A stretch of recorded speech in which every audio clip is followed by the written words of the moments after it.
Salam alaikum à tout le monde, tous les musulmans, et que Jésus-Christ soit avec vous pour tous les chrétiens. Bon. Mes frères et sœurs, je me présente, Guadazewa, rappeur inconnu au bataillon, rappeur mort, je m'estime comme... Je me décris comme rappeur mort parce que je ne suis pas connu, mais je vais bientôt arriver et tout niquer dans ce rap français, je vais bientôt survivre à ce rap français, et je vais bientôt mettre à l'amende tous ces rappeurs qu'on entend parler actuellement. Bon, pour le moment, même si je suis un rappeur, je ne vais pas parler de mes musiques, je ne vais pas parler des trucs que je prépare. Là, on va juste parler du clash entre Rof et Booba. Et de dire c'est quoi ma pensée, et de dire, de parler un peu de leur carrière, et pourquoi ils sont numéro un, pourquoi ils ont tout niqué, pourquoi ceci et cela. Donc, premièrement, mes frères et sœurs, Rof, il y a du 9-4 de Vitry-sur-Seine.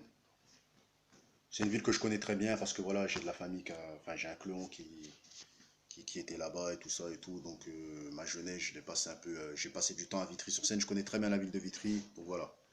Le quartier Robespierre, je connais. Balzac, je connais. Camille Groult, je connais de vue. Donc voilà. Bon, on n'est pas là pour parler des quartiers, mais on va juste parler du clash entre Rof et Booba. Booba vient de Meudon-la-Forêt à la base, qui est un endroit très très luxueux. Où il n'y a que des maisons. Je connais aussi de vue, mais bon, c'est pas des endroits où je vais parce que voilà. Et après, voilà, dans sa jeunesse, en fait, il a commencé enfin, je pense qu'il était à l'école avec une cousine à Brahms, je pense, et qu'il lui a parlé de sa musique et sa cousine l'a mis en relation avec Brahms et c'est là qu'il a commencé, comment dire, et c'est là qu'il a commencé à traîner au Pont de Sèvres, un quartier que je connais aussi. Je ne l'ai pas fréquenté du tout, mais je connais le quartier du Pont de Sèvres. Voilà, quand vous prenez la ligne 9, vous descendez au Pont de Sèvres, le quartier il est juste à côté. Voilà, il y a le petit, la petite cité, tout ça, qui est une banlieue très posée, très calme. Donc, bon, on n'est pas là pour parler aussi de la dangerosité des quartiers. Bon, voilà, il y a Vitry, lui, il est de Rof, il est de Robespierre. Et Booba, il est de Meudon-la-Forêt. Donc voilà. Donc là, moi, je parlais du clash entre Rof et Booba. Donc, moi, je vais dire ce que je pense. Et je vais dire, pour moi, qui est le meilleur dans les deux. Donc, Rof est issu d'un collectif qui est composé, enfin, qui s'appelle la Mafia Quinfri, tout le monde connaît. Et Booba est à la base issu de, si je me rappelle bien, Beat de Boule, Taille Bomb et tout ce collectif-là qui après s'est divisé par 45 scientifiques, qui après s'est divisé par 9 i et tout ça et tout. Donc, on va parler des carrières respectives. Rof a sorti le Code de l'honneur en 1999. Il a sorti le Code de l'honneur en 1999.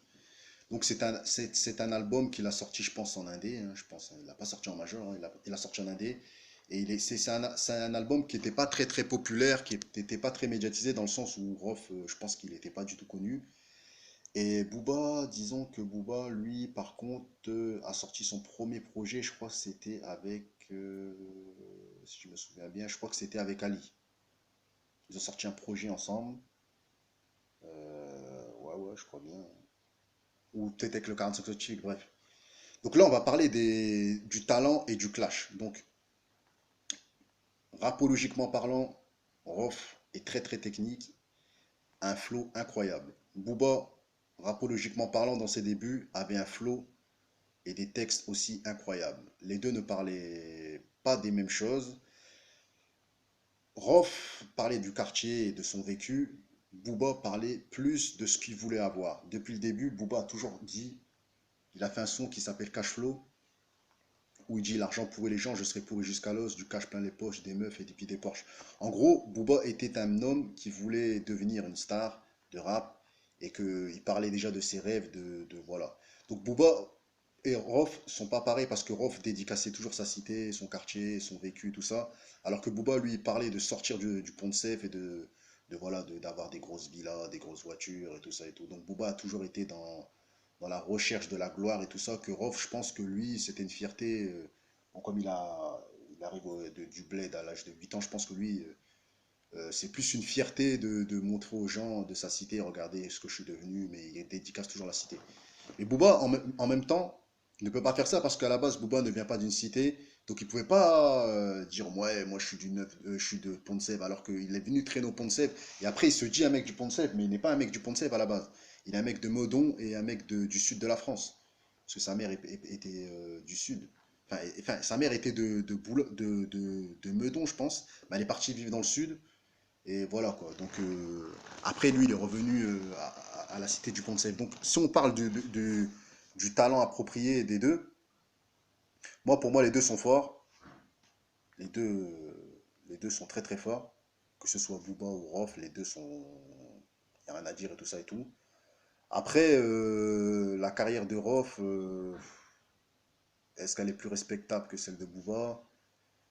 Ça reste à voir. Mais en tout cas, ce que je peux dire, c'est que la carrière de Booba, elle est différente dans le sens où Booba, il a fait partie d'un groupe et Rof n'a jamais fait partie d'un groupe.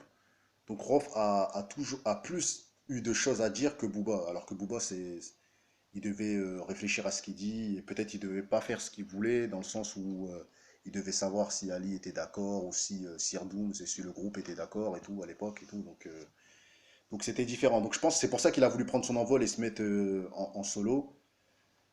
Après, si on parle du clash entre les deux, bon voilà quoi. Moi, je pense que voilà, il y a une ambiguïté entre les deux, dans le sens où Rof il dit que voilà, que Booba, il avait invité Booba pour faire un morceau, mais Booba n'a pas voulu le sortir ou je ne sais pas quoi.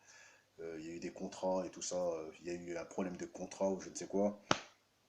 Moi, je pense que voilà, j'étais pas là pour dire ce qui s'est passé. Mais je pense que dans l'un contre- l'un comme l'autre, il y a de la jalousie. Je pense que Rof dit que Booba voulait être le numéro un, dans le sens où il dit ouais, il était parti le voir dans sa cité, et il a vu que Booba se l'a raconté, voilà, que il disait montrer ouais, je gratte et tout ça. Il lui a dit ouais, moi je gratte beaucoup, tout ça, à mort, ou je sais pas quoi. Bref, il a dit ça à son frère ou en prison, peu importe. Mais moi je pense que déjà, pour commencer, pour commencer, on est déjà à 8 minutes dans la vidéo. Moi, je pense que ce soit Booba ou Rof, je pense que les deux voulaient être numéro un. Quand Rof il dit que Booba voulait être le numéro un, écoutez la musique de Rof, je vous la rappelle, il dit toujours je suis venu au monde, il dit dans un son, il dit je suis venu au monde en mode numéro un. Donc lui aussi, il veut être le numéro un et a toujours voulu être le numéro un. Sauf que peut-être Booba l'a plus affirmé dès le départ parce que bon, Booba était connu un petit peu avant Rof. Donc Booba a plus affirmé sa volonté de devenir le numéro un et le disait sans gêne et tout ça, quoi. Donc pour moi, le clash entre Booba et Rof, je pense que chacun a voulu être le numéro un et que je pense qu'à l'époque, Rof n'aimait pas l'arrogance de Booba et n'a pas accepté le fait que Booba n'a pas voulu sortir le son qu'ils avaient sorti ensemble, où il lui a demandé des avances et tout ça. Et je pense que depuis ce jour-là, Rof a pris une énorme coup à son moral et un coup dans sa fierté. Et depuis ce jour-là, a détesté Booba. Alors que Booba, je pense que lui avait déjà passé au-dessus et continué sa route. Mais je pense que Booba n'a jamais vraiment eu quelque chose de mauvais contre Rof. Mais c'est juste qu'il faisait sa route et il ne le calculait pas jusqu'à ce que Rof est parti à Skyrock en disant que voilà quoi, en disant que voilà quoi, que Booba est une